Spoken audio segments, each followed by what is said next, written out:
Ko kore ke ho whanga mo henga hi talwhatap ko toa pe wha o atu pe miheni. Ka tak pe ku o ke lava o tāta tau fui hiva ke kamata ke tau Polokalama. Ko hinga he ku kinau ki furi he mea ngā ue ke lava ke whaha whiango aki pe mo Piveni Piukala ki tonga eiki. Ka ku whawhiwhia e pongpongin ke taitale re ki mo tolu. Ka inga tonga ke tau Polokalama ko ia ko e Fatufonua fo au. Aia o ku ma whawhahoko atu pe miheni pe mo Piveni Piukala. Pe me tonga eiki. Whataonga pe ku ongolere atu ke te ki mo tolu e tau Polokalama. Pe mo kataki ka mo share atu pe tau Polokalama. Ke lava ke whanongo mai ki ai kakai ko ia ku nau mahuinga ke na mahunga ia ke nau whanongo mai ki ai. Ko kore ke u hufanga mua hinga hi talamalu ko toa pe. Ngai whakatapu wha o atu pa miheni. Tangata miheni whai ki tōna ma o atu ka ata ai pongpongini. Ke ma whakahoko atu e tau Polokalama anga maheni ko ia whakawike ko e Fatufonua fo au. Ihe pongpongini foki.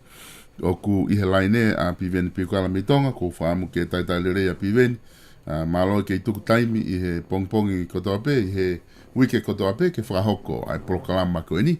Whewheha ke atongana pe ku ke whewheha ke Piveni. Alo tau lama solo pe o kore pe ke hufanga whatapu.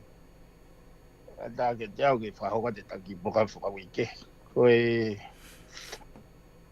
he whanua ni hake koe lauga o tua ko o he whano i ngahi afo e ngai mea whakapolikare o lahi ai whilaua ki he isi o kone whilau si poti o e ngai isi o whakakempeini lahi me me whanki isi ke he o ku ka koe me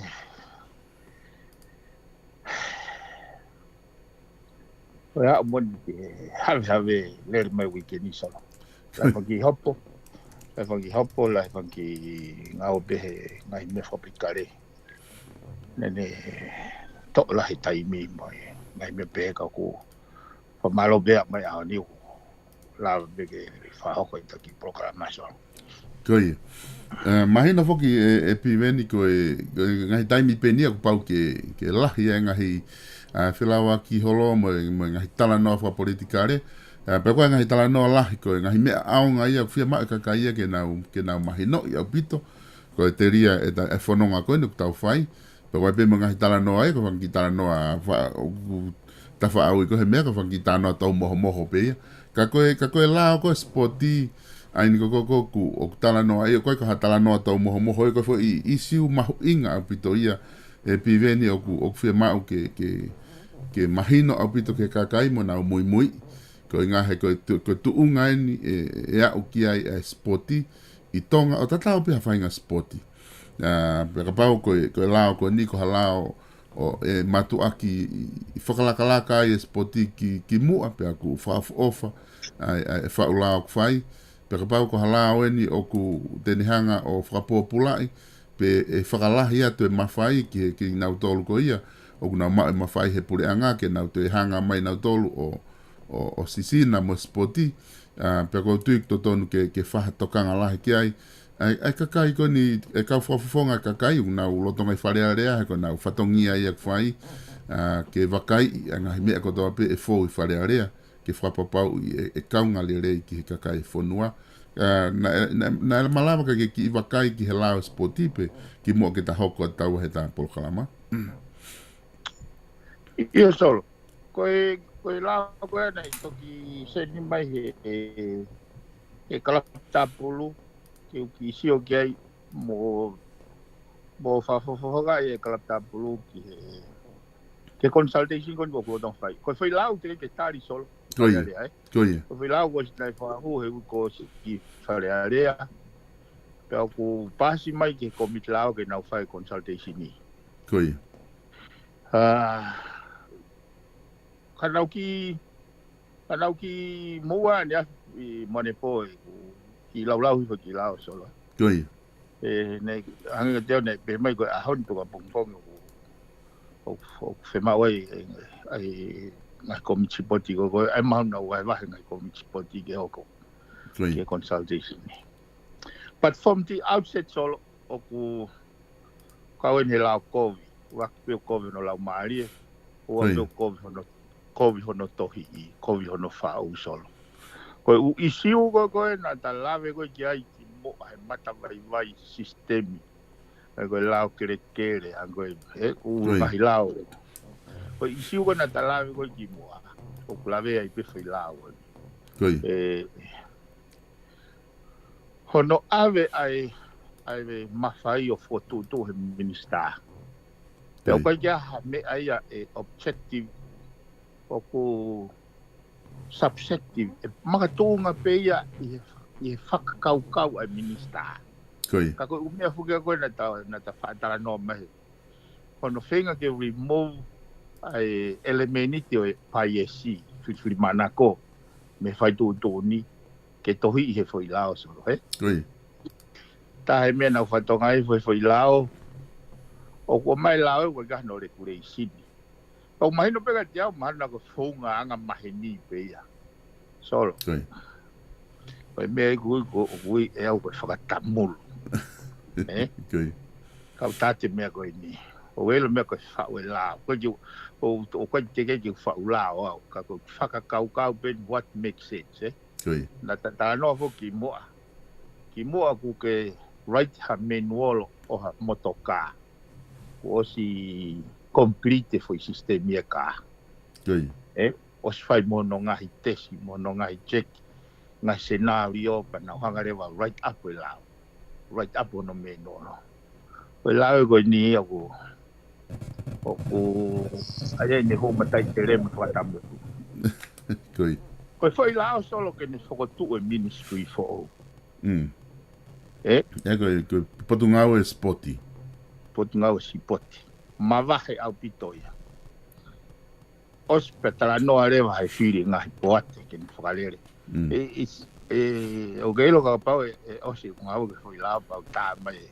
O tua te foi wae i veitonga pa tu mai misi ni ia i kolovai pa tua te o kuinga o kuinga ke structure le lei ka ku lavi pau ki ai solo he mahalo i he ko me o fi ai au basi o mai o mea ko ni ta ostala no me ta mata vai whaka system o no te hulu i pe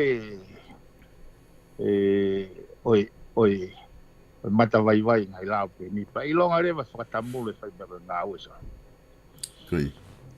Very substandard. Kwa yo ila buhana ni whao lao. O yu sefu peo whamona ko wātau hui. Kwa yo tui ko wātau hui.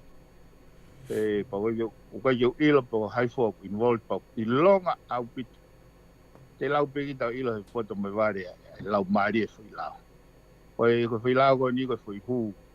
Mata i tere he me pea ka pulu. Aia koe tu whoka whai lao ko ni kuna upehe koe whai lao ko ni whanganga ke ni hanga ia whetongi ai lao koe ke kosilia spoti atonga. Aia koe ne tu rewa koe ni o kuna whakaukau e hanga he whai lao ko ni he koe taim koe nai whae tala noa koe ke paloparema koe ka pulu riki.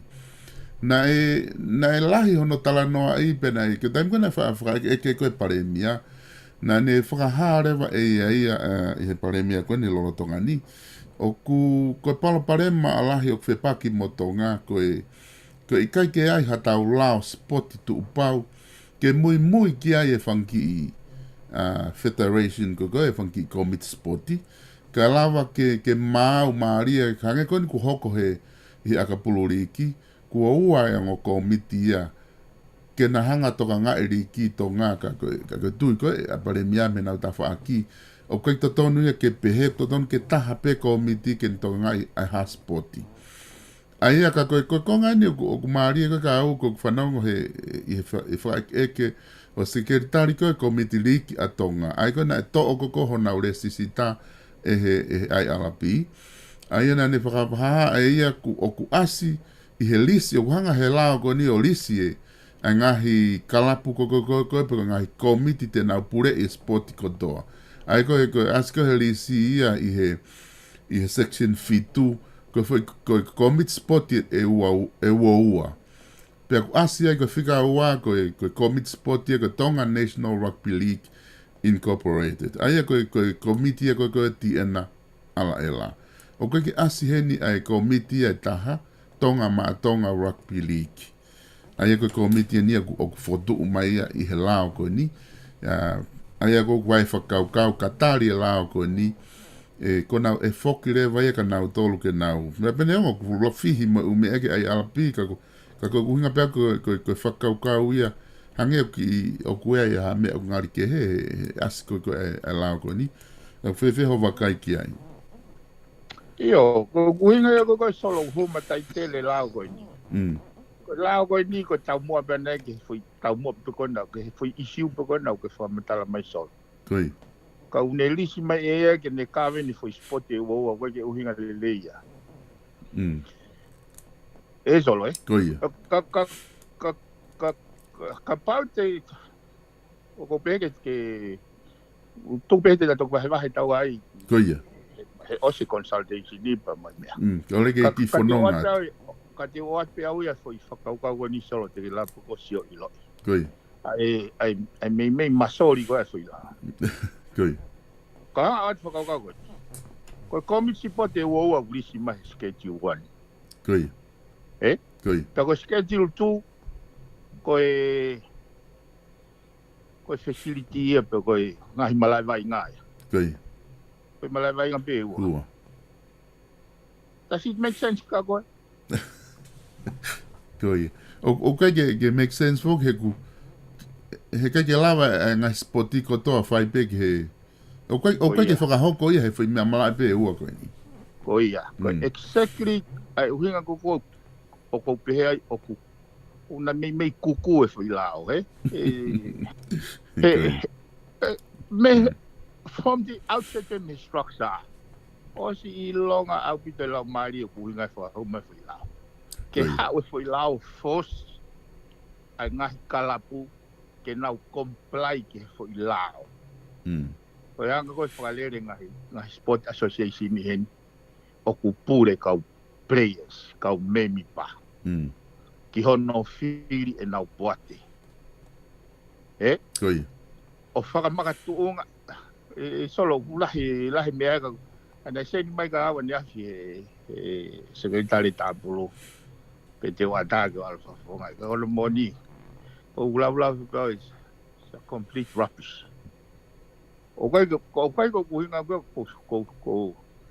kuhinga du, ko hono ko te whakamatala ia, ai mata fofonga fo lao. Koi. It's so poorly structured, poorly written. Pa ko hanga i lo pena ave lao ko ni pena to ko halanga fi lao ko ni wa mai fa ya. Ka me ko talatu. Ai ke na hanga cavent ai nga sipoti mo na nga facility. Sport e wa fa facility pe wa. Koi. Ka wa fe fere vai. Eu faço tabulo stadium me. Que delícia, mas. He gymnasium me. It's so off. It's so. I mean, I don't know, but.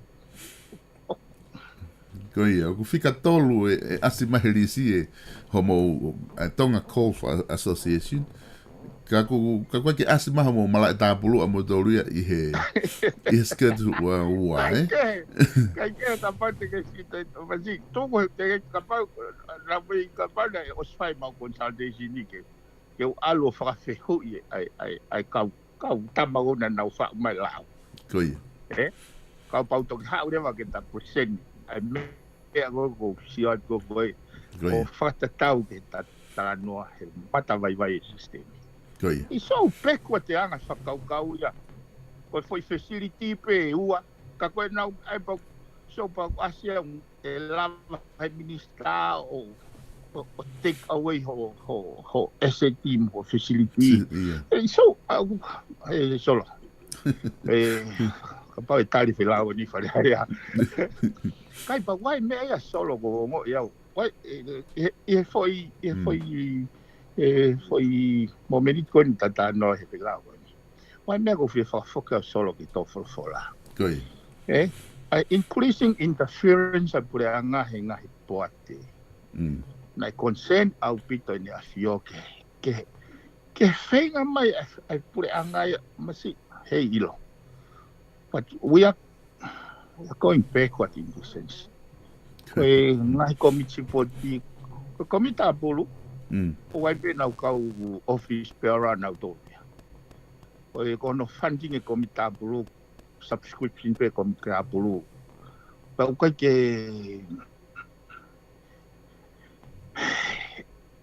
koe ke toki whiri mai minister. Koe. It's quite hanga ila. Kai lava for see how can this be operationalized?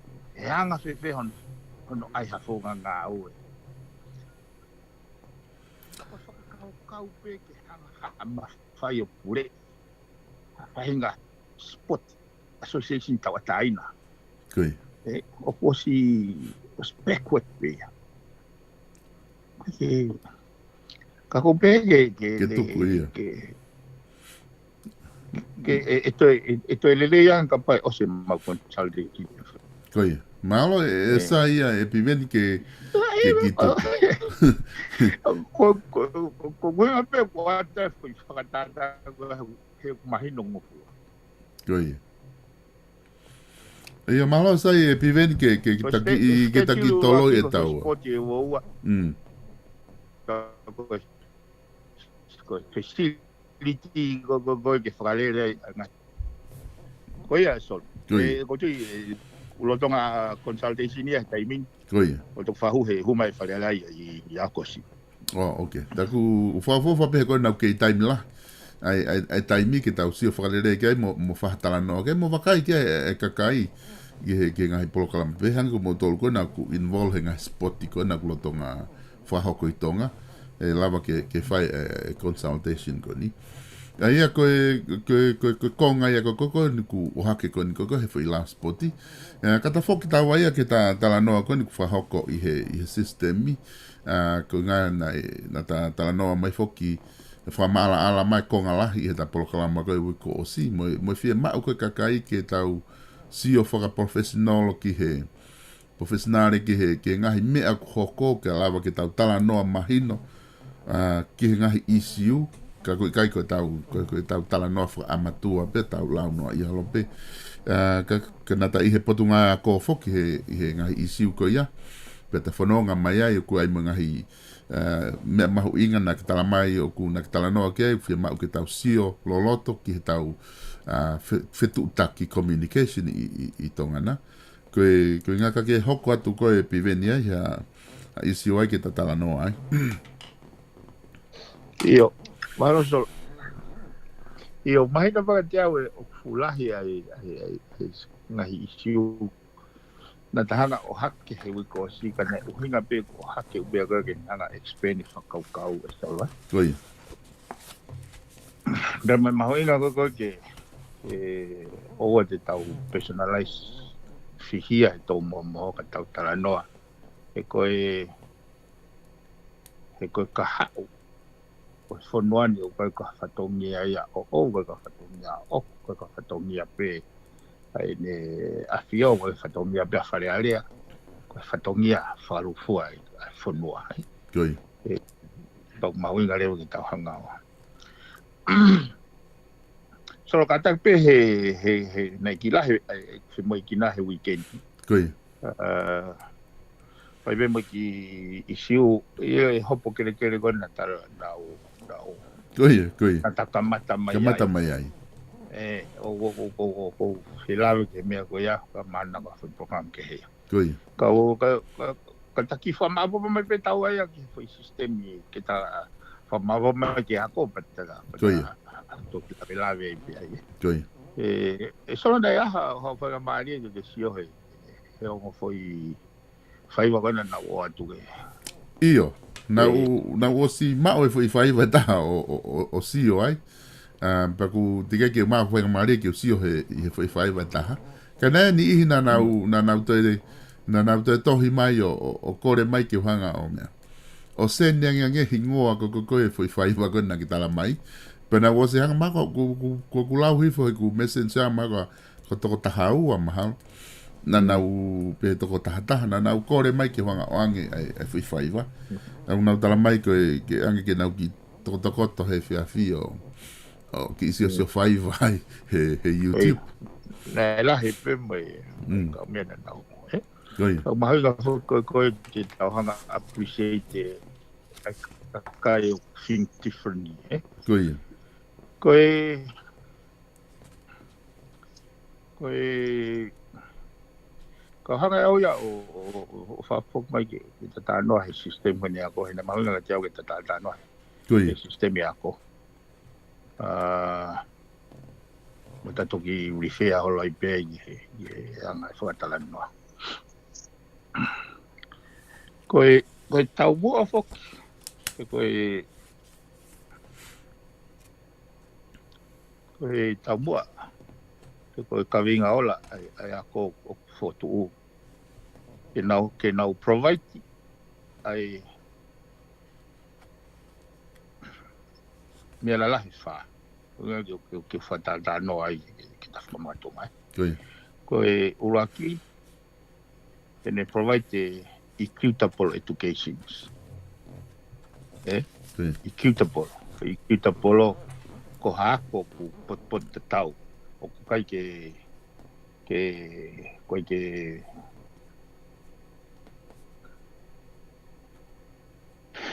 ke whiriwhiri mana ko pe whamama whape ha whainga class. Kai te tau.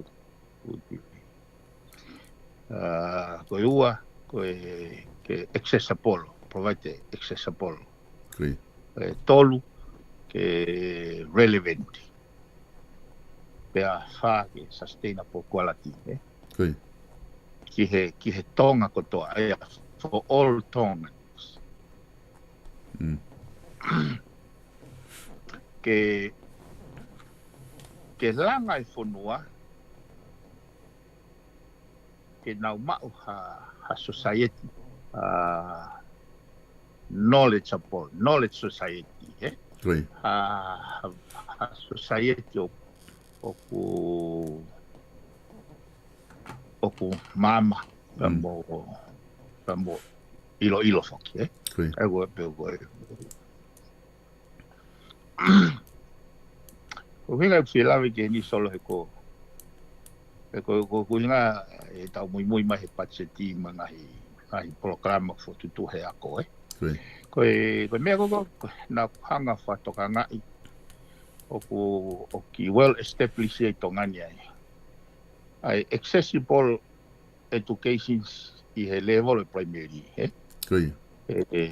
ko primary me langa primary school me kolo ko to pe ko pa hala ko lo ko ta next da village ai ko foi elementary ko accessibility elementary ko na asivi mai he ngahi to tangata mai ko moano na langa ngahi fare ako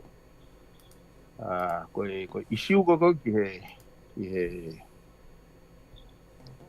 ki secondary school pa mo tertiary school Oku me focus pe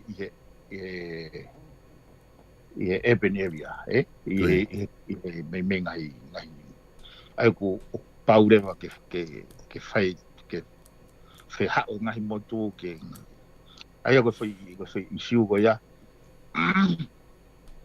make sense pe ka ko me ko feta ke tala noa ke foi konga ko tolu go ya ko o ke whakaukau te ke whatonga I o whakaloloto ai nahi langa ngāu pe moe whakakaukau ko mei whare area pala ngāu konga kon ke relevant ka equitable ka moe quality education tuka hanga o hake u issue ka niso solo Pete ulawa whakamatunga whalelei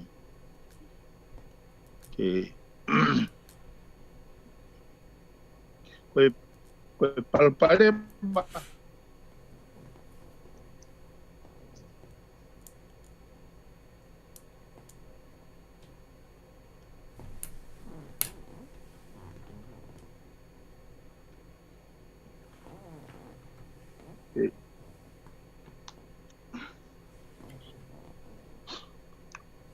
Piven, o que on atu pe? Io, Oh, solo. okay. Koi ui kau ai a ko he patset lai tahau ave ki ai panga e fonua. Fonua, koi. Pe au mahui ngare wa ke tau siololoto ai ki he ngai mea fua ki ni fua mai ai output. Pe koe ola, koe fu investment koe ya. Koi. Ui ai patata solo he. Koe statistika koe sivihu me he ngai ako lau tohi. Koi. Oku ke whakamakatunga ke ta baseline ai. Me sivihu e toko tolu ase. He tau ko toape. Koi. Tau ko toape ko enrollment ke sivihu i he toko tolu ase. Koe foi matai fika koe taku whita anua kai ai form fitu. Koi. E tau ko toape o avarise form fitu ke he toko nongeau.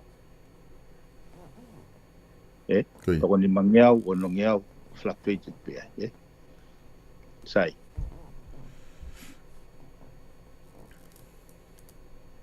Koe whakakaukau o kunowhai e whakakaukau.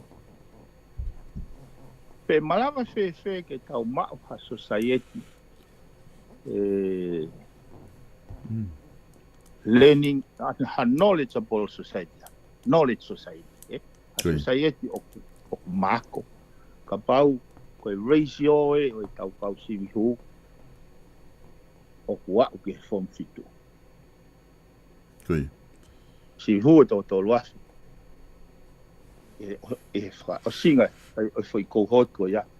Koe toko nongeau pe. O mao form fitu. Koi. Ka tau imagine ka pau tau pe solo. Imagine sivihu e toko luasu. Form fitu e toko luasu. Koi. Whakahoa ia ki sivihu e toko luasu. Form fitu e toko nimangeau. Koi. E te siore vai ki society. Nari. O ke me piki whakakau solo. Koi. Ai aku kone tu whaka koe ni puri e toko taha whange a uia me form fitu. Me he tolu awhe koe o ku nau sivihu me lau te pureanga. Koi. O mahino pe solo wai whainga. Wai pe whainga ai drop out ti. Wai whainga ku aluhi TVT. Koi. Wai whainga o si nofat pe for name for mono. Koi. Ka koe kuanga koe whakaukau ki a whainga target kou. Koi. Ke whakamakatunga ki he visiona pe koe misiona ai pot ngau e ako. Ke provide equitable educations. Koi. Accessible education, relevant educations, and quality educations. Koi. Ke ihe lau maari ke now enable Tonga to develop and become a learning and knowledge society. Koi. Ko hinga walawi gai solo he ku e hange ko mena tau whanongo i whare area ulahi tala noi pe mea ku whai kau kai ke o mai ai ola mea ku whai. Koi. Ke o ke maju i whatanoa ke system me mahuinga indicator. Koi. Indicator me tanke, indicator kene inform. Ai ko te lau maari e whako mea koe solo kene inform e whai tūtūni. Koi. Ke oua e ta whoki pe ai tama whai tūtūni o whai tūtūni out of hot air. Koi. Ka ne lava o ne mui pe tene monitor Koi. ai whakalaka o ha ngā au e ko project o whai. Ai ko hinga i whatala noa. He koe whai statistika koe ko o atu koe whai reality. Koi. Solo. Ka pau koe output e o paanga e ono noa miliona o tau ave ke sini. Koi.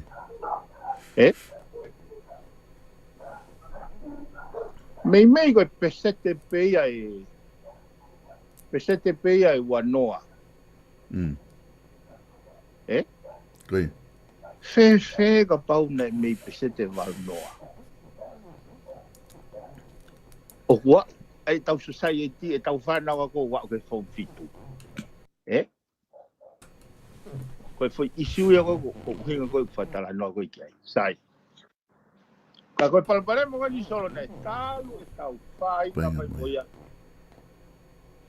Me he palunga fulutupu pēr na tau was whatonga i pe tau tōria. Ai mei koe mei pesete pe ua noa i foi education system. Mi foi kohot ko toa pe. O kuna wa koe foi le wolo koe. Pesete wau noa ia. O ku substandard ono teu ki nau tolu. Koi. Ka koe foi fonga motua penia solo. E fonga motua penia. Lau nofo pehe teu ka whai ako. Koi. Mo langa e api ako. Mo whekaua i peke. Ngau maloki. Ako maloki. Ka koe output deal ka tau pe. From the last 10 to 20 years. Kai ke asia. Te asa improvement ya. Irrespective ngai to kodi me ngai funua partner. Ono toi whakalahi mai ngai grant. Kata o spai ripoti ai minista aku malolo ko ni wasi tahtolo. Ana tau peruma. Ene pehe Oscar toa me ngai. Kai peke asi mai. Pe ku tau unu ki ka ko winga po ke fata no fu ke sol mau inga ai mau inga ko winga ku hanga fata no ai solo ai mau inga tika foi elementi tia na o ka ke ngau ne ka ke ngau mai aku o ngau ya ai tika ke ka te ke lava monitor pe ku whakalaka ya ko pe ko i whakalaka if you do not collect data right data Koi. Kene hanga o mesa mai mo ne hanga o mai a indicator. Sai. E ka no rewa solo ki pakau goni. Oi sistemi ako na reform ga ako he wastani. Koi. Ka koe foi sistemi ako ko ya solo koe design mai me regional organization ni me he department na tataki sa spori ko hinga fitano gai ko ngahe ko hinga ko na fanga o ati foi tala noa ko ki hanga he gitam ko no Allen Turing o mahino e palparema o ngahi combination mo permutations ke na manually tikoti ai machine enigma go sia mani e o se tau ia wa no miliona kana autograva Koi. Pene bere wa ne hareva o device foi machine e foi go ne u foi computer kene hanga o solova me he fu tai milahi pehe kene whakasisi kene ai ke efficiency stai na hanga mani solo i whakau pe koe professional development te whai ako pene mahi na ngau pe ngai funua tu mari so hange ko sila hai wase ya hange ko ngai funua e ko wahenga kau whai ako ta tau pe mai wahenga kau toke ta medical doctor Koe nau konga ia, nau hanga whamau ngai. Koe nau teke koe, ke improve koe ki foi pesete kon tatano ai. Ke alake a me toko ni mangi au, ke alake, at least ke alake toko wafi. Koe. Sai.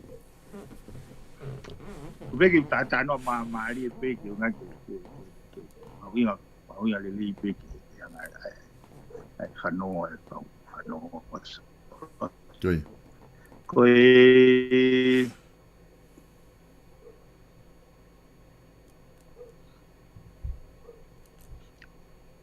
Koe foi approach ko ia, ai koe nei whakamamafa pe train kau whai ako, pea moe, nai hange ko glau, nai effective pe ia, ngai whanua, ai koe nei tau atok mai mea ia ako. Koe nei hao koe ke paspi ki kaua tongani, nai asi mai ia, i he teita koe, i he mau, me he regional lo. O kai ke uku e ako ia, o kai ke, so nai alwe ai quality ia, ke asi mai ia, o mei koe avarisi, maka avarisi koe ngai sivi, regional qualification, ngai sivi koe nei ui PSSC, alwe ai avarisi, maka avarisi e whanau, o alui foi o au ke foi maka koe kahiva. Sai. Nai whatokanga i rewa he organisation ni anga ai train koe peteni koe alu koe ai ola ai performance e cohort ke cohort. O alu ke maulala. Maulala. Ka koe taimi koe nai whihu ia whapolitikari ai lai ne hiwa ngofuru so. Ai lahi sirinu ko alu. O vare peu toi hu mai kau a koe mai whoifonga koe o kui koe standardization. Kui. Kui. So pakayanga in hono whakaton hia isolo. Ka pau koe avarisi maa ka koe tahiwa. Pea koe taha whakalaka he taha hiwa. Ai koe lahi ne maa ka he taha hiwa. Kui. Pela vai. O mai rewa nau tolu ai min maa ka kua tu uia koe pas maa ka. Koe whaunga ia koe na tau ngau ia ke standardization. O mai rewa whakatonhia koe ni. Koe whakatonhia koe ni o pehe. O mahana e whumamafa bewe pasiwi. Kui. But probability koe pesete ni manoa kau siwi toton ke nau lava nau. Ka nofo. Aia koe foi standardization process ia. Ka nau o mai whakaukau koe ni pehe. O mea nei mamafa be pasiwi koe kai maa be pasiwi koe. Aia nofo pe nau tolu ai. Sai. Taim koe nai identify ai koe he regional organizations oku compromise equality from extended te ako. And now pay attention lewa ki hano whaunga te lava visova. Kui.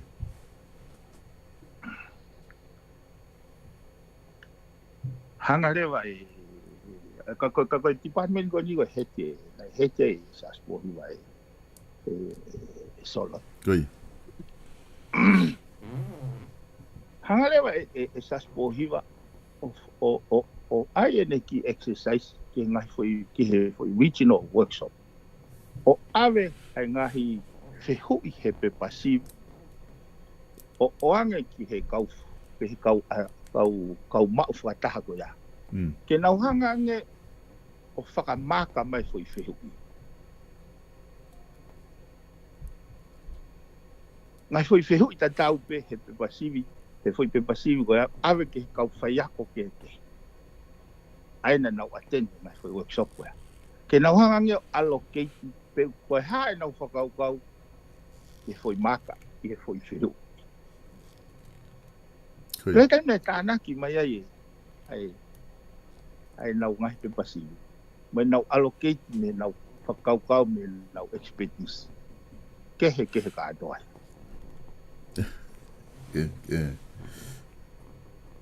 o ke pike me ko wi Koi.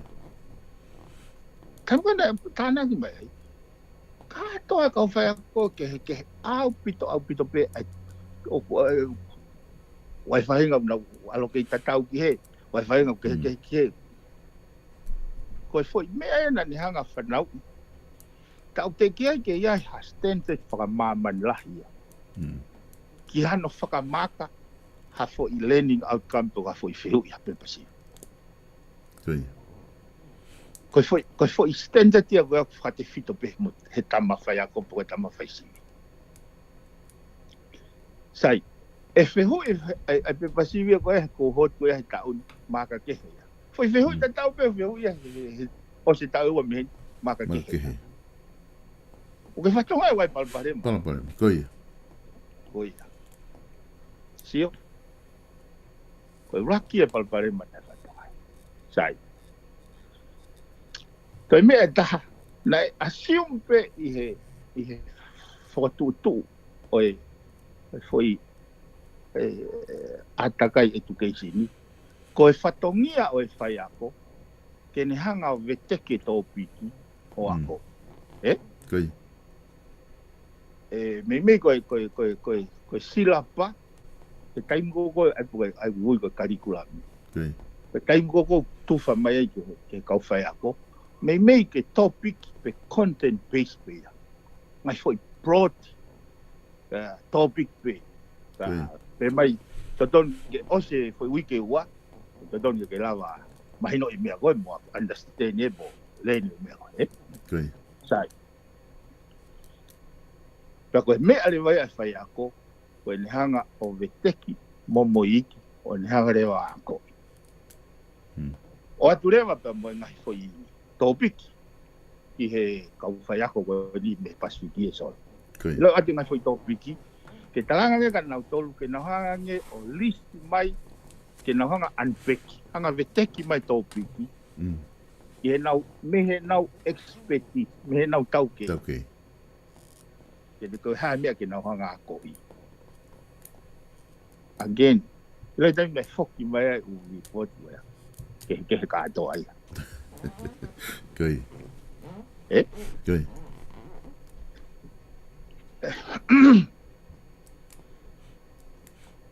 Sio, me toi highlight e ia wai palparema. O kui kai ke iai hastended, ke tau la vai, o troa a specific learning outcome mohono pampuri i he topic e ta. Aia koe me aia na peheni e tolo. Koe hape a usia whai ako koe ni. Koe ia pe ai mea tene lava momosi o whawhanga ki whanau. Sai. Ka pau te ke recall solo. Koe tarien whao mai he tau whanau tai mua.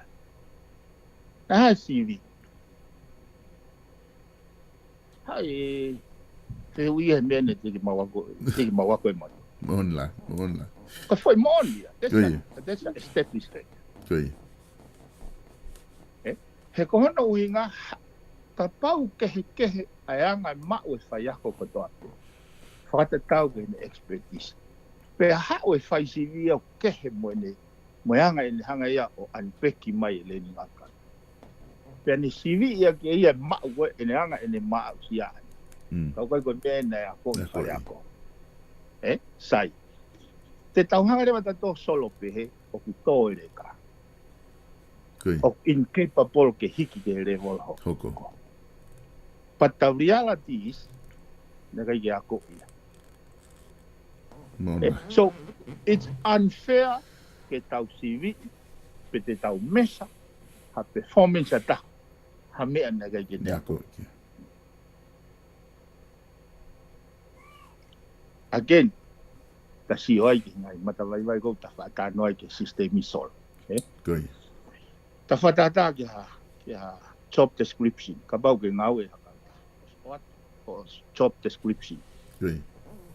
Ka pau e whakamau i ho performance he osi o ka ungau e ko ia. O kai ke nofo pe he mea nei, lisi mai he mea. I te ke mahal te ke whailo koe. Mea pe te ke taiwhi maari. Kono moni pe, te ke taiwhi maari e ka pai tala mai. E kai te ke hiku wahenga ko uhinga. Nei kai ke whai mea koe, me whai mea koe, whai mea koe. Ta koe ka ukai ke asmai hau job description. Koe poinia koe ai tau wheila, e tau pay attention ki he titila. Tau nofo pe tau tolu he langa ngā oe. Langa te high school, langa te ai kindergarten. Is a spending. Te ke tau whoki wha tau tolu. Ke tau hanga wha mao popo te ita. Pe koe hae mea, e effective lahi tahai. Ke tau hanga o improve ai learning i. My knowledge society. Koi. Sai.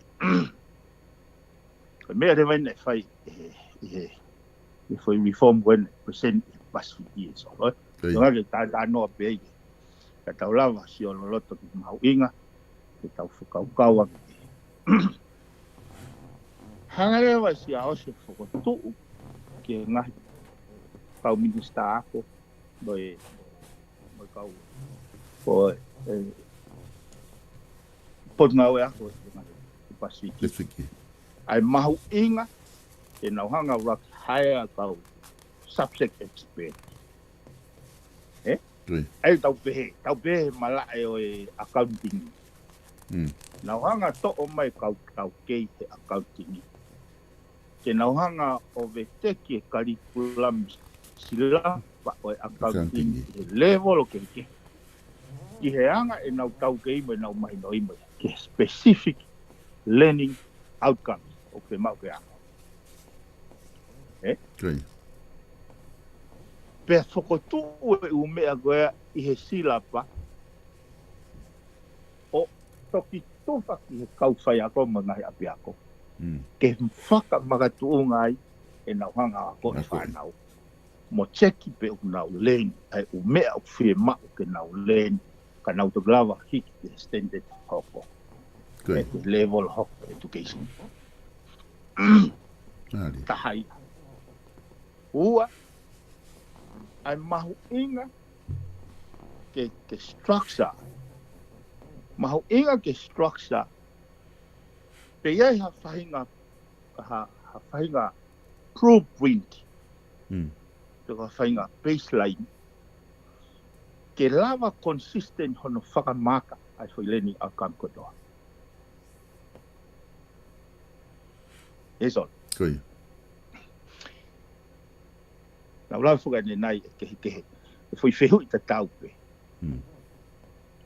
Fehu i he pe pasi ngoi tau ni. He whai ako kehe, he whai sivi kehe. Awe e kia e foi makatolu. Koi. Foi pop up pe foi fehu i ta tau ia. I he osita e ua mihen. Awe kia e foi makatahaya. Koi. E anga whewhere vai ke tau hanga mesa extended. Koi. Ka pau o move holo pe kolpousi ia kwa ke la vai ke tu maa for extended. Koi. Sai.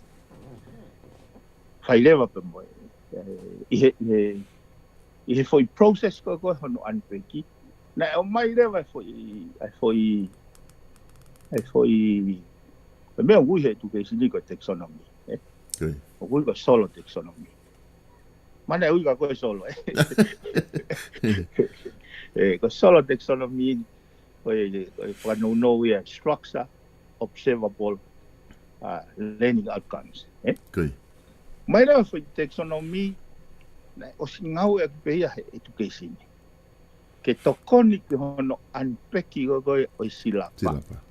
Pea value rewa ai ngai foi learning outcome ke foi level of skill ota, toko thinking ota.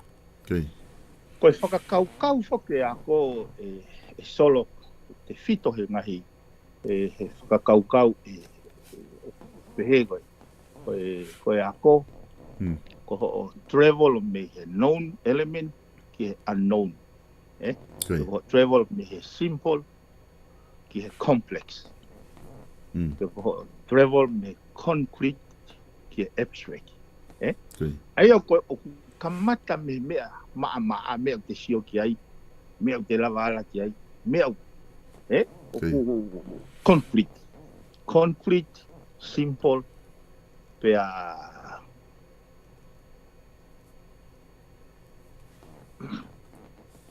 known, eh? Known to unknown, simple to complex, pea moe concrete to abstract. Sai, hanga rewa he foi solo taxonomy ko ni o structure rewa ai foi thinking ota ko ya. Ai go hunga ko known to unknown o simple o me ka fa ko known when alu go ki unknown o to ki complex eh to ki level higher thinking ota ya. O te fa ta mo ni ke fa ko ya. Ka bebe solo ko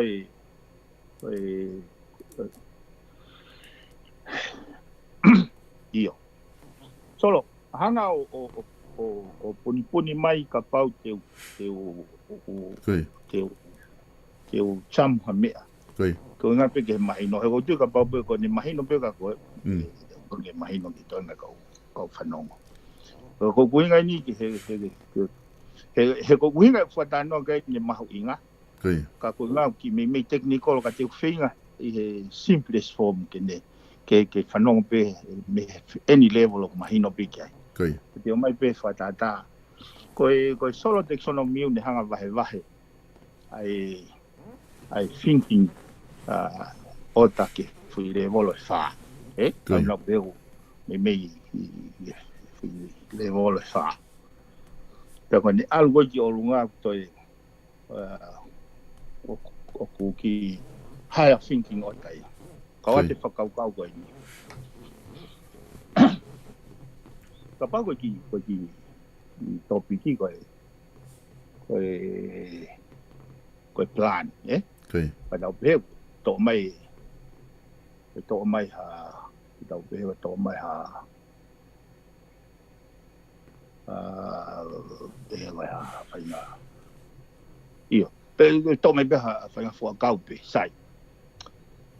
So koe mea ni koe from simple, from simple kau hanga pe me level ulaki koe mea. Koe level ulaki ke te lava o identify ai ngahi komkonga e plan. Te lava identify. Foi level koe o kungau e kia he tuke sini koe, foi level koe foi level ako mauloto ia. Te lava identify fotunga koe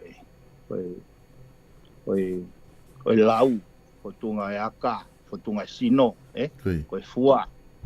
Te lava o describe ien, hono shape. Ai koe, ki fo i revolo koe iago, to i revolo pia o kako maula. Ko ngā whai au pia te siwa, sai.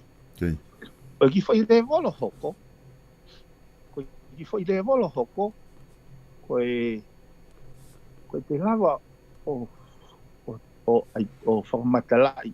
Te lava explain ai function it ai funky component ko ia ai identify component ni to ngai parts of plan for level hoko thinking ota o ko explain o ko te lava explain ko hai ai ne fatongia e tu ko fo ka ha fatongia lau fai ha fatongia ai aka fai ha fatongia sino fai be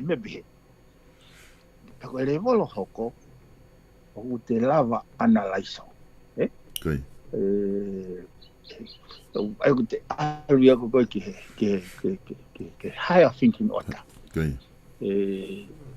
ko te lava taupehe ha me hoko ki he fumango ka pau te ka ha me hoko ki funio ka pau te ka lau ai ko taimia ko ke apply ai ka pau ko no fausini ke ne hanga o haka mea kai funio pa ke hanga ko ta Ai ko time le vai te thinking is the higher. O winga pe ku fa patalaso. Ai ko ka ke structure a progressive side.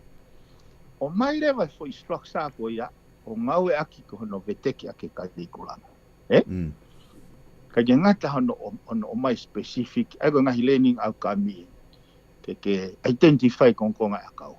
Ke describe ayanga o nau appearance, o nau photo. O describe you ke famata be ranu mata be ha fo puta poto e hai. Sai. Porque explain leva a in function. Porque ya ko nga higher thinking order o ke hanga leva apply ko imagino ko ya solo ke la vai o predict analyze porque predict ko ha me hoko. Sai so. I whakaukou koe a. Te rawa whaia ke computer, te rawa whaia ke mea lere, te rawa whaia ke lao, te rawa whaia ke ha whahinga mea pe. Te rawa identify, te rawa describe, te rawa o explain, hono function, te rawa rewa articulate, analyze, te discuss, ha mea hoko. I he foi structure koe a.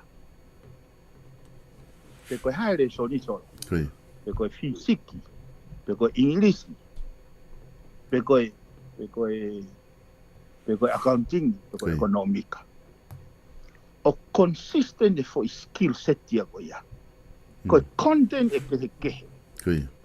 But the skill of the cow transferable for skill. Koe skill koe ke lava explain how role po function o pistoni, po function o carburetor, po function o microprocessor. Koe skill koe ya. Takau be po ha malai o kena ko be. Koe conteni pe o ke. Koe fatonga i rewa mea ko ni solo. Koe konga foki ai whaingata ia anga o e tau fia mai e standardization ni. Fe koe osi koe CV a solo. Ta pe mai rewa he kau mawhai a. Tōna maange pe pa musika ia pe pa fika. Tau ki tata ia ke pe pa fika ke na wawa ka ki tutui pe pa musika. Ke una ke he koe o uhinga pe whakatala noa koe niso. Maha uhinga. Koe tai. Sai. Koe poini soka koe e whatanoa ke issue ko ni solo. E koe taimia ko tau hanga o misinform e kakai. Ta ko vea pito peshi kai haureka. Ka usai au pito ni musiki ana. Ka koe ki foi process ko ne standardization ni. Koe ki ke lau ko tala pe kui feia hono tare ni ti. E hao koe la ripoti. Tai. Ono mahu inga ia ko koe solo e foi mea koe nau to tano ai. Ka pau te whehu ia solo ke identify mai ai ngahi kongkonga computer. A foi kongkonga ewa. Ka ke pe mai keyboard mouse. Pe au pea ke identify mai kongkonga akau. Pe mai koe hako foi konga pe ewa. Pe mai koe lau moeaka. Koe foi skill thinking level ko ia o koe una keke pe una tatao. Okuna tatao pe. Ko ia. Neongo ko ia. Ko poinia solo. Ko poinia ka hanga pe o talue maari e pe me. Sai. Ka paure te upe atu. Whakamatala mai explain a function a mouse. Pe upe atu ke explain a function a lawe akau. O ke pega foi skill level tatau. Koe foi skills ko ke fai kono whamatala i te apply pe fai mea tatau pe kono whamata kau kehe foke na whatongia. Oia. Kehe na content. But the skill to explain is the same. Ai po kuhinga take tatala noa ke talawa rewa sio. Ai makatuunga koe ke tau rakihanga o structure me curriculamu. Hao ke pe pasivi. Hao ke whakamaka. Kai oa te tau te o mai o nofo he fo yola. Ko kuhinga whake ta noa solo.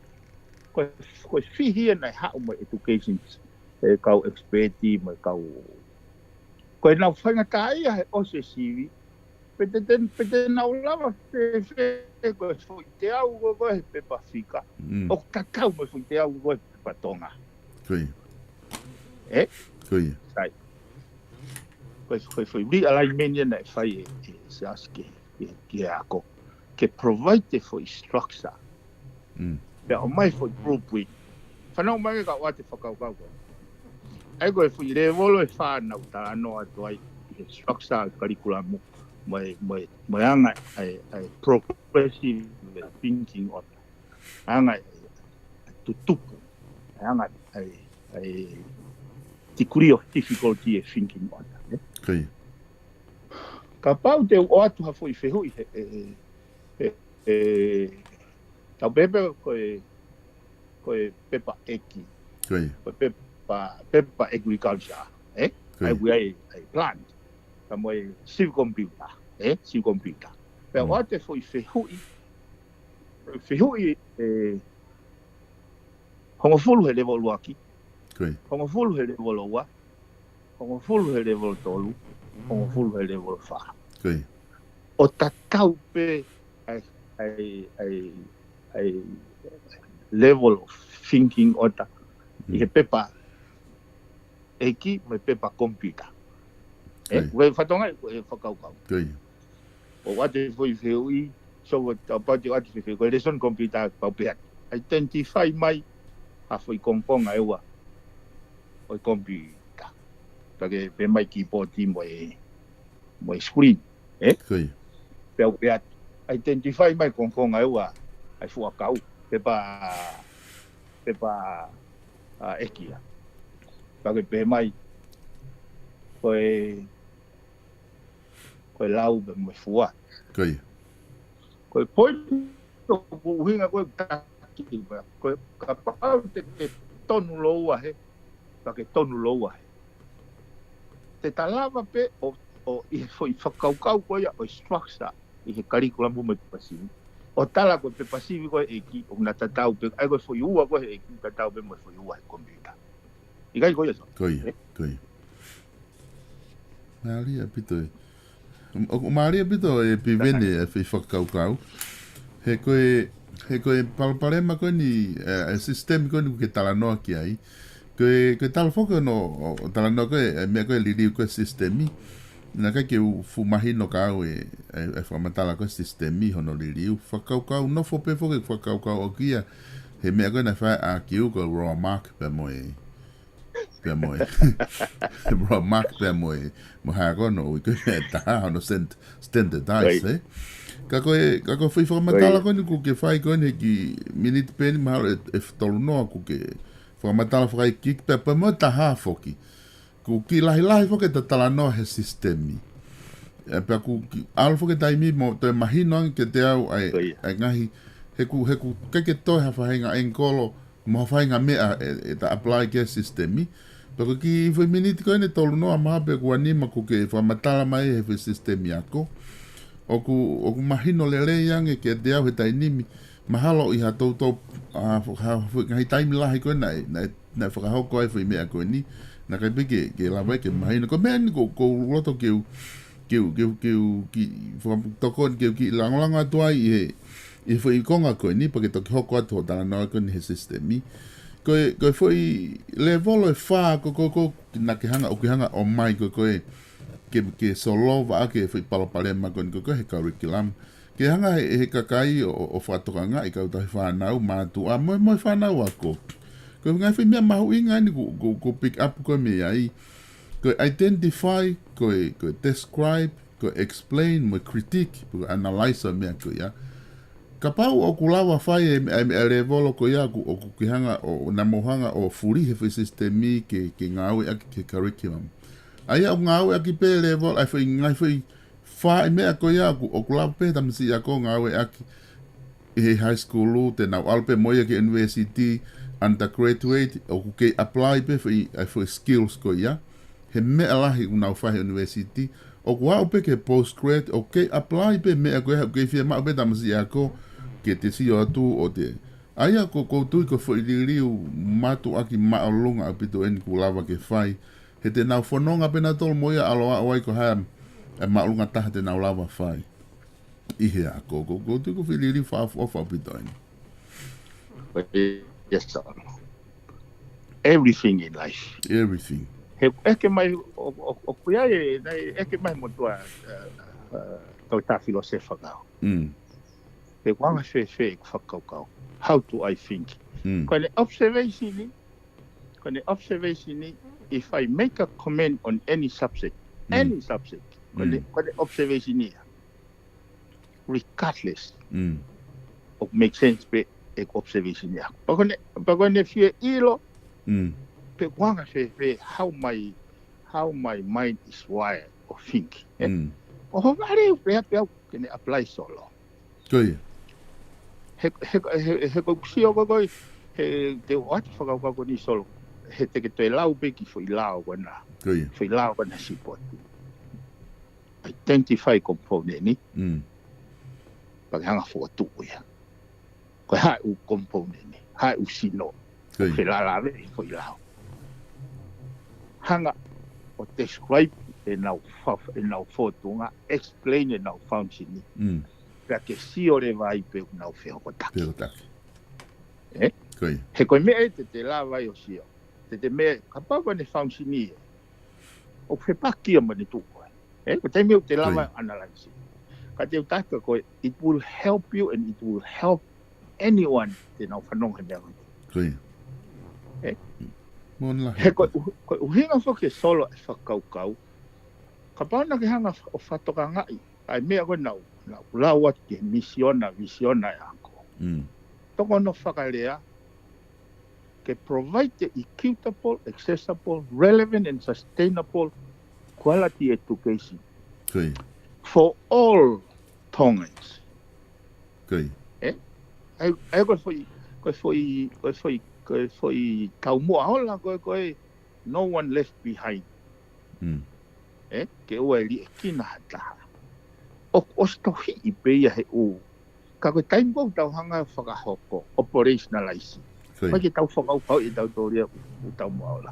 Ko ngai ai motivi hono whakaukau i ke tataki ai whakaukau ki a solution ke ne achieve ai tau mua. Uhinga mai nau o mai e whai tānoa koe enigma solo. E koe whai tānoa koe ia, tene hanga riparete kaka i ke nau tari whakaukau whaukotau. Ia whahinga palparema o complex pia ukai te kei ke la vai o solve over so many years. Kei.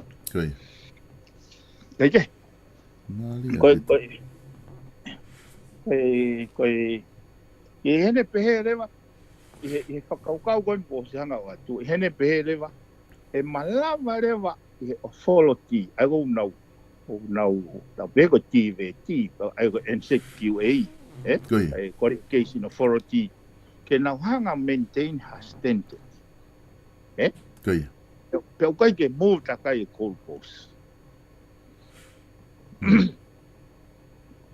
Koe mea taha e solo nei mahino mai he uripoti. He nei kai ke pe Pasifiko toa pe, o wai examiner, o wai motorita, pe wai mo kaumaka. Wai mo shift marker. Taka shift marker une hanga o write report he osiko ko no fama opposite. Pane mai lewa report. Taha ngahi mea solo na consistent but persistent me level ko toa pe qualification. Kono tukua ki e kau whai ako o nau hanga whakai ai e whanau ke ako maulata. Kaki whanau mai nye solo ke mea koe ni. Ka pau e pe koe whai whehu i koe natula ni pe pasivi. Ai koe nei osko hon alana laiso. Koe whai whehu i ke hanga o identify mai ai kongkong ai tolu o computer. Ka maka tolu. Oange he me ai maka tolu ke foi identify ya. Ka ko foi skill level ko ya o level uluaki ya. Level tahape sai. Se hui ko ke discuss mai. Ka pau mau mausi. Discuss mai. Discuss mai ha foi tau be foi palpare mai taha. Ka mau mouse, pete ke remove mouse. O ego discuss ko foi palpare mataha, ka maka taha. So ko tu ngai ko pe pasivi. Ki mu ai ni he ke standardization ni so. Ko uinga ko hanga tanoa. Ko foi fehu yo ko high thinking order. High level. Maka taha. Foi fehu yo ko o lower thinking order. Makatol. Koi. Koi. So malava pe ke lava ire kaya. Ko lahi maka awat ke level uaki. Koi. So ke lava sio palpare macho. Koi. Ayo ko funky now ya. Ayo ko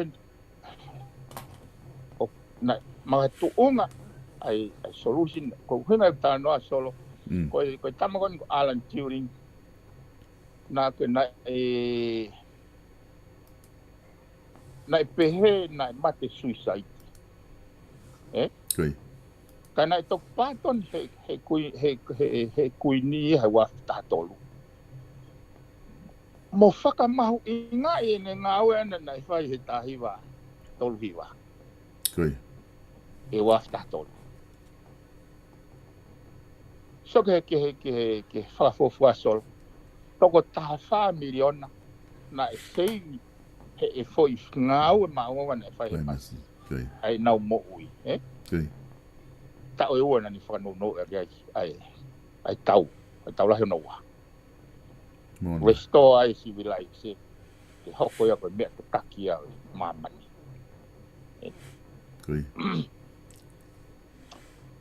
Waki tama fok na ke me fakau. Nai me na fihi ai na ke ka ko i taimi ko i Britania ko fu hia ko vi au pito. Ai homosexual ya. Kana oane ke firi pe alonga popula pe tene take a medicine in hanga o faito o dress ai ne foi uruganga ko ya o i ko sai ko tala no fo ma inga the way he was thinking about e foki pe fanonga foi mea ko ya foi he o sio he foi faiva ko ya he ko foi tala noa a ene tu kai vi neongo na fa paki ia ta ko tope a ube ke ne kau colleagues kana persist be ia ene tui me ene mama ko ana. This is the only way that I'll resolve the problem. Ko kuinga solo ko hinga fi tala no ko siwe. Ko hui ko tala no mai systemi ko fi highlight pe nga ko na fai já sporria. Mahino la repito Piveni ko ki foi ko ngani ko loto ke ke tuangi i he konga ko ya. Ko o wife ko taimi ko hua ko fana wa ko ki he ko i he ngahi kolisi. Pe ko leva class ko lesson tonga. Lesson accounting ko lesson ni biology. Ko o nga lesson ni o ku fakala class leva e tau luia kakai ko accounting ia mo fisiki kuna tape tolu malunga ia. Pe na ke lava ya na ko ho kelas tonga au mo kelas paipolo ko gimia mama ia ko hangu whakapau ni tata fina dai ko fai ko fili ko scholarship ngai mea ko ia o ko dai ko na whakahu mai ai fo i Polokalama ko na fai ke hano liliu esas po hiva Na e lava he polokalama ko ia o whakapauni ngahi le so ni ke nau mei ke mauai ai fo i pauni le rei ko ke sio totonu e kakai ki he le volo totonu ki ai whana wako. Ko ia e solo, ko hunga e tala noa. Ko ia. Ka pati te whanau behe ko tala noa. Ko ia. E talawa ko ma ure extended ti. Ko ia. Pea moi foi ski level award ke foi Mali. Ko ia. e foi learning outcome. Ko ia. He ko konga fokia o alignment ko he ko foi ngā solo o aji ne. Ko ia. Na no fo ai ko ia assessment he CV pe ko CV pe ko internal assessment ko ha fai assessment pe examination is assessment internal assessment pa na no pena de assessment pana na no fo re na to ko hinga ta no ke ni solo he ko hinga ni ko fa no ke system ke wa tu ko a extended he sino ka avo tu ko he system ka te ta no pe ko tu ko slash pe me ta no me imagino sai no foi from mama fire assessment as a component but the whole cycle, the complete cycle of system education oku kia me la la ya ko niefa kai ke restricted pe ke me la la ko niefa ka ko ne ki ka ko ki o lo ki ko curriculum ko silata o ko ka fai ko mo teaching tolu ko assessment fa ko reporting ko feedback ai mau inga ko ke align purposeful ai foi fago ini nga ka matala pe ina pika pisa ka foki ko assessment ia e ne lere mai ko ki mo na ta ka se ti pe pasivi ia e ngahi re soni ke he ka ja ha pro puinia ke na mui ai se te pe pasivi fai ke wang yao se te pe pasivi fai ke teo se te pe pasivi fai ke teo ni manoa se te pe pasivi fai pe ke ono noa ai tana ke tu pe se te tono ke re son ko pe se te wano ke re son ko pe se te onfu ke re son ko ka ta pure pe ai subject area ke ne pe pasivi se ko o se CV pa to ko mai de va ko ki o foloti se to ke aki fo se to ke aki ko maka pa to o mai de va ngai assumption ko ni solo mahalo pe mama fange pe pasivo mahalo ko hai o mai ngai uhinga ke mahalo ki to piche fe uye de vol ki la lo Pana hore na to o mai foi mathematical formula ko equation ko ni ke ne hanga standardize fa ma opo ai maka ia o toki fet move ta kai holo ke hange o kune hanga fa paradisi so ko foi palparema la ta haya na ko you know misinformed report ai kakai ka te foki mai ke tala noa ko ni solo ko tareniti tau iro ka tope ko me afa faka tua ko faka kau pe he o angi tareniti ko ka ngai whakauka ko ni solo. Ke ngai whanua civilization. O ku ke tu maari e pehe hiwa, ke tu maari e pehe tension, ke tu maari e pehe akapulu. Ke tu maari e pehe. You can elevate and prevail i hot tareniti. O kai ka me ai a heni ko une hanga he whakaukau ia koe foi reform wani system ako solo. O remove e whakaukau ko ele son mamafa ele son mama. Kati o ate whakaukau ko ni solo.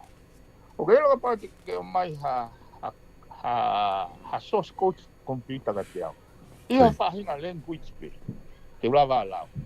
Ka kaya ka pa ke mai tunga nota music ka. Ka ulawa alau. Pakapau te o atau atunga nota music ki hatama music. Lava ia. Ota ai source code for a computer ki hatama music ka yene lava ia. Tasi make it o ko pota ne hatama music. Ikai. O ko poto pia ho malai. Ai poto pe music ka ha me winga tau pe ai. Ko le son mama ko le son mama. Ai ko sanga kau old school mindset ya solo. Hanga he mea ko ni o mo. He ka pau te fehu ia te discuss ha issue he music. Foi level higher thinking o tai. Ai ko level 5. Kau ka fehu te discuss ha foi issue i he machine computer. Foi level na tatau in terms of degree of difficulty. Continue ke he peia. Ka koe degree of difficulty of same weight. Ko winga e go getari ho fehui. O me to e whakau e mama e son tonga. Ka pau ke fehui ia ke son tonga he level 5. Ka fehui he level te fisiki he level 5. O na weight tatau. Haya kinota. Ko degree of difficulty tatau. Lia pito. Oku matua ki mahu inga apito pea. Mahino le rei apito ai whakauau e Piveni.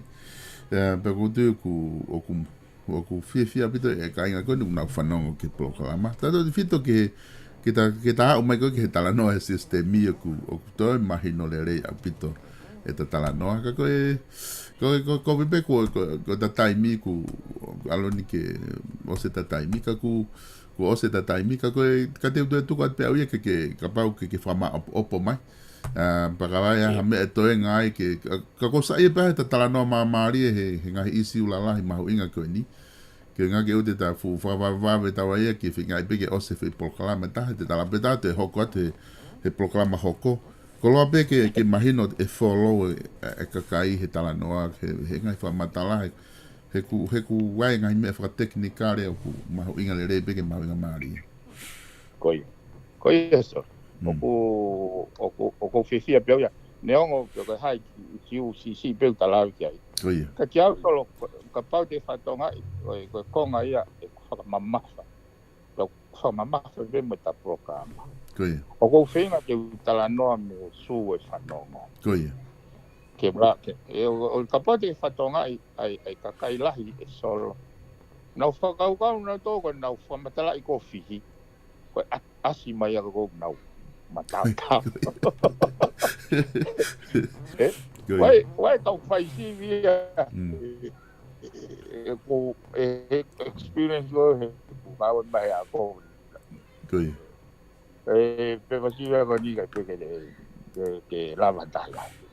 Ko foi go na pop up at mai time ko interest hai o hinga o at pe pasi he ko lau mali e me ko pe pasi ke hanga o effectively collect a feedback le ke ilo e me ko ako ke ilo pe ko hai me ko ne ako mantu tau tano ata to he foi abstract level. Learning. Ko foi bea ko ia o kai ke taulava sio ki ai. Ka neongo ko CV kai ko o kai ke ai pepa CV. Pat ko hange ko lau ko ke demokrati. Ko pepa CV ko foi sistemi le lei taha pe o exist ako ke taulava ilo ai how much ko o siako he reka silapa ko bebe me lau ke demokrati nego ko ke perfect but that's the only system te ne lava o private accountability ke o mai ke ko no Piveni fonua ke ko hia fo ke patano ai solo ko hinga mahu inga ko ka solo ko whakau ko ai no one is left behind whakakau ko oi quality education for all Tongans o kuloloto ia he foi solution ko na device e sias po hiwa o fihia ngai fonua a masiva he pasiki o ki foi me o mai hu mai foi por anga ko nio ka gen nau te ngau ki a sias kanau o mai tambalo ofisa me rusida kene hao fai ai bibiu hao beta moga muy be foi exactly the same o mau no te tong million ate na tole tama o mau ka foi Polokalama tatau pe o que te fari liu ia hao pe muy he foi fome tatau ta fokia ngai remarks na fai na present a solution ne ko ni international education assessment conference na fai Singapore na se ai tama professor me Oxford na comment him he se ai foi he ko ka to ka presenta he foi confidential ya na now ha open na to mo standardization ni essa measurement foi approach ko na fai sa sinake he na ki whakaako ange ia. Hai kau tape kou na hapa industry. Industrial approach na ia. Kai academica ia. Pea, na kau komen na whai kau kau komen kau na whai kau sea. Just, you may not realize I impact. You may not realize impact for motor ke hanga for tu Tui. Education as a whole for mam ban. Ali. Tako hinga ku fakatara no guys solo.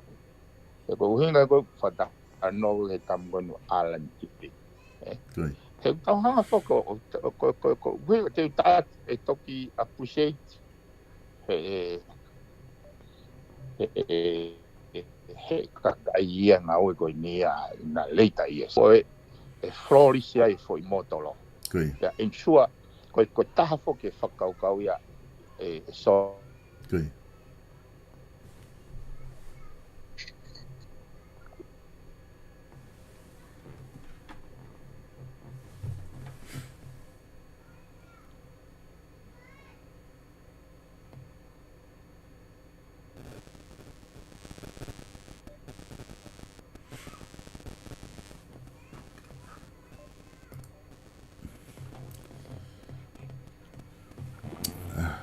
Ki konga fa osi ai Polokalama mo Piveni ya me pango pe ko ki motu mai ai line ai a Piveni pe mitonga ma ngau e pe ai messenger ke whakaonga tu ai talanoa mahu inga koe ni whahe aho ni ka ku tui pe na e ongo le rei atu pe Polokalama ke ting mo tolu ka na ai konga na e whamam whai whao se Piveni i Polokalama Messenger audio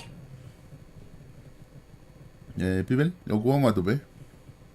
Iyo. Ok. Ane ki motu ia. Koia. Iyo. Hoka tu ai. Oh, ok. Iyo. Nau ngata koe fi? Aina ke he foi present ko na e whai ko i Singapore. Ok. Kina ke kamata talanoa he lea ko na e whahoko he toko taha palofesaki a siasi. Koia. Koe komen koe atama palo sisa koe se fatanga Koe. Tane pehe kia siausi. You may not realize I impact I foi motolo koe ni kihe ako whakalupua I kolope. Koe. Foi mahama. You may not realize. Koe. Ka kene pehe. Ko whakapapawan. Koe motolo koe ni will change.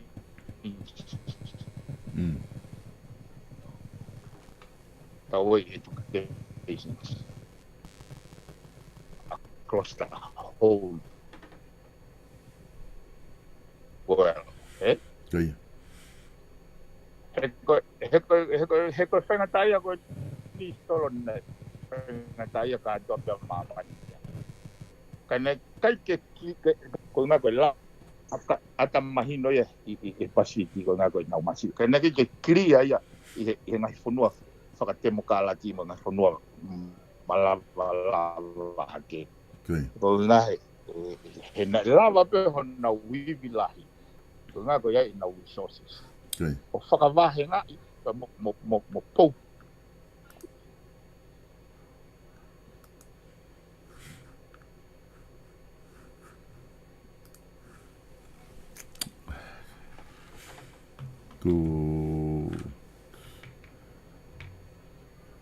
Desi mate mai be ai laina Piveni. Kai motu be ai ne timi tonga koe. Asinga ai koe, o koe whakau maari e whai Piveni me tonga. Oku maos tesi e mau ai titi sela oku reliable pa te malava pe matala noa atai mo lava o ma tala noa ai ongo le rei. Ka ko hinga ko ne mahino Piveni oku koe TCC koe kautaha tonga ia. Kautaha ia e pure anga tonga. Oku laki whenga pe ia neonga struggle e taim lahi. Mea ku whenga pe Piveni ke matala noa pe maua ia I he TCC. Ai e koe ni ku nama whenga he Zoom kai ke lava pa ma hawhi hakeni ke Messenger he Facebooka o matala noa ai koe ni he auni. Kai neonga pe ku ki moto e konga koe ni ka koe mei hoa ua ni Polokalama. Ku lava lelei pe ai Messenger he mangawe aki ai TCC kene hold ai whaitala noa lava o mai koe ni ki he mo meniti koe ni peto ki motu mai mei tonga. Ka koutui ka kaipe ka pahe ka ki te lava o koneki mai ai telefone a Piveni pe koutui koe hoa mi mei hoa ua koe ni.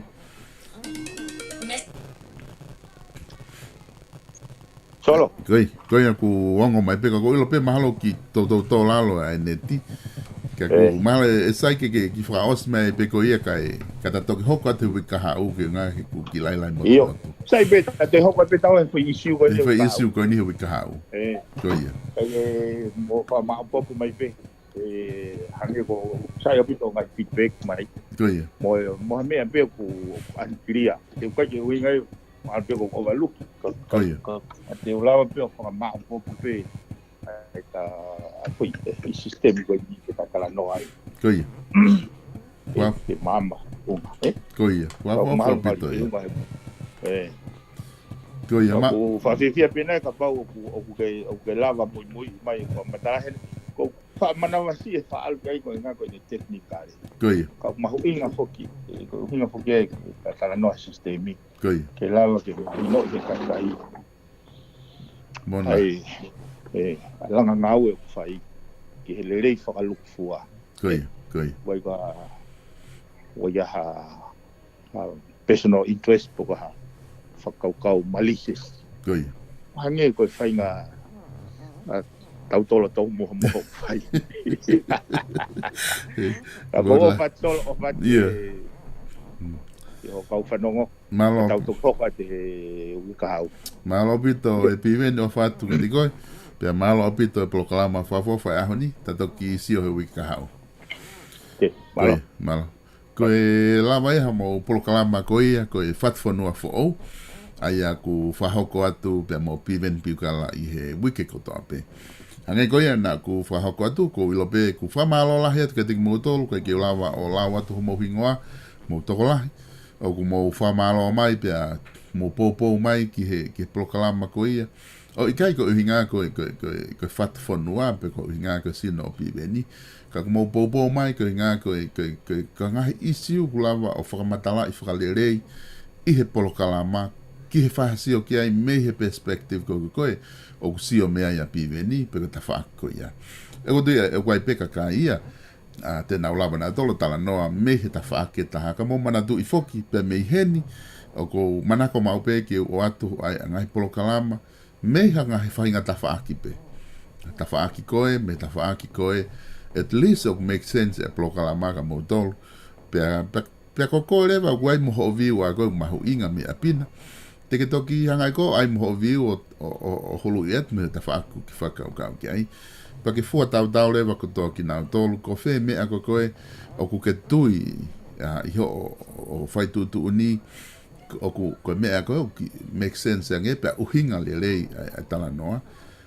Pe ko uhinga koe aunga i e tau ngahi Polokalama o ku mau whenga ke time lahi ko toa pe ko whenga ke o atu pe tau ataina ha Polokalama pe o hata pe a mo whaka ai ki mo tolu ka inga pe mi apina ke mo whanongo ki ngai Polokalama o kai ke uhinga hange ko tala noa ko uhinga ia ko whanongo ke support ia po ko support e Piveni pe ko Fatufonua pe ko Tufungafonua pe ko to e Polokalama mi heni ka ko uhinga ke tau tala noa i hangai uhinga o ku mahu inga e lelei whakaloku fua ke he tau nofo whaka society i tonga.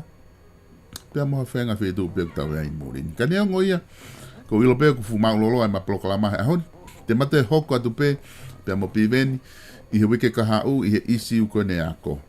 Ko tui ko isiu mahu inga eni ke tala noai, pea ka pau oku na ke oku ke ngāue i he potungawe ako, ke ngāue ake ai ngahi liliu ko ni uai ho ilo ki ai o kula peke ke toko ni mai pete ke tala noa mai pete ke o maha whehu ke tau whehu i ke Piveni ko ngā ko whainga maari e ko kula wa ke whai tala noa ke ngai isiu pe o ku ki mua ke o se tau Polokalama aho ni ko whie whakamalo lahi ki he ni ihi koe ni o tau kau sponsor ko loto be ke whakamalo ki he tau kau sponsor o ku nauhanga o whakapaanga ai tau ngahi Polokalama i he wike kotoa be ke lava o atu me heni ai ngahi Polokalama ko ia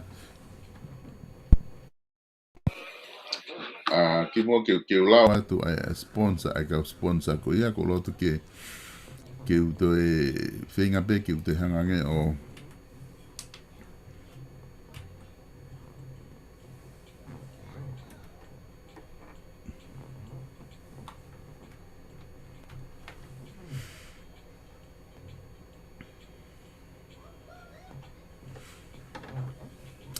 ia ka te uhanga o atu rewa ai whakamalo ko ni ke ka sponsor ko ni ko inga ku ke malo apito e na uhanga o sponsor mai e tau Polokalama lava ke tau whanonga mai e tau ngahi Polokalama ko ni o au mai ki he Polokalama ko ni aho ni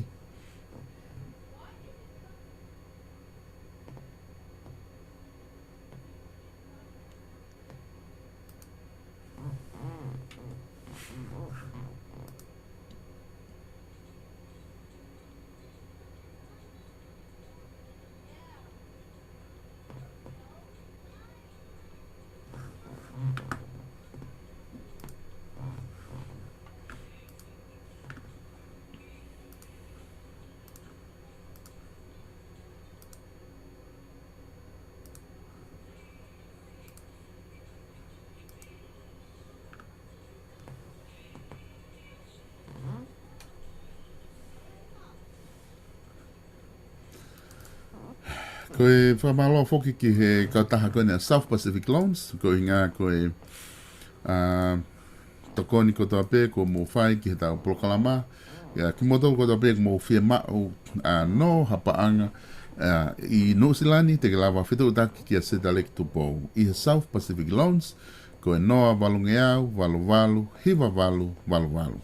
Noa valungeau, valu, hiva valu, ko e fika ia o South Pacific Loans te ke lava o fitu taki ki a seta lek tupo, ko e kautaha eni, ko tau main sponsor ia, tau ngahi ongongo, lava o atu ai, tau ngahi Polokalama, hange ko tau Polokalama ko ia o ku o atu i e ahoni. O kai ki ngata ai o ku whamalo lahi foki ki he kautaha koia Faustina Construction, koe kautaha langa eni Amerika, whainga whiama o langa kotoa pē, lawa ke whitu daki ki he Faustina Construction i he walu noa taha whaua nima ono no noa. Koe Hanone Kitty Cover Trading, te ke lawa o whadau ha o kawa kona i Nusilani kawa tonga, o ku kona pia maa. I he whika koe noa ua taha, noa ua whawha, hiwa taha ono walu. Noa ua taha, noa ua whawha, hiwa taha ono walu, ki he None Kitty Cover Trading.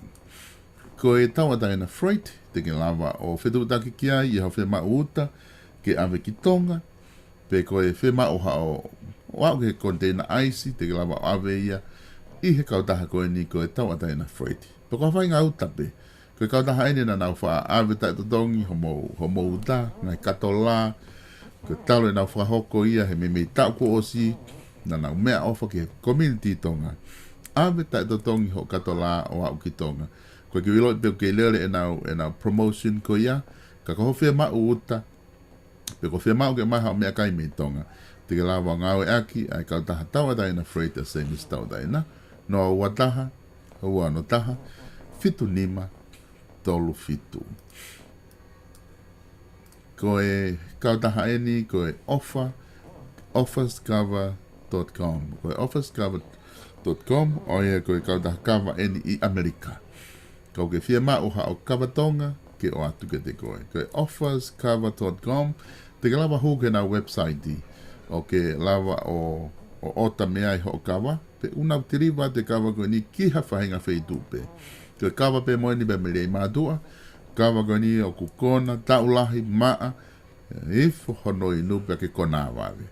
Offerscover.com, pe ko telefoni hiva, taha tolu, hua fitu, noa, hono fitu. Ko e whao sileva, ko e kautaha wala ko ia, ko e pagefashion.co.nz. pagefashion.co.nz. Fia mau ha whahinga wala pe. Tadau fito ke ngai wala Polinsia ho ek whewhine.